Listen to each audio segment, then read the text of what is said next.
بسم الله الرحمن الرحيم.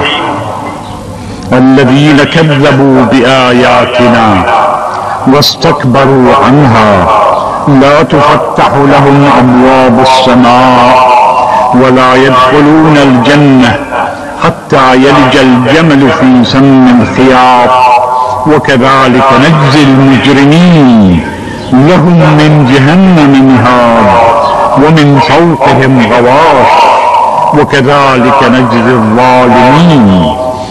والذين آمنوا وعملوا الصالحات لا نكلف نفسا إلا وسعها أولئك أصحاب الجنة هم فيها خالدون.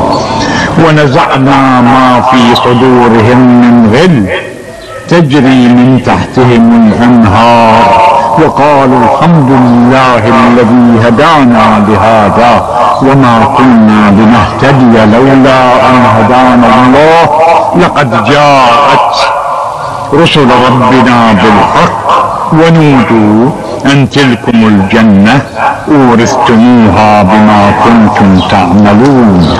صدق الله العلي العظيم.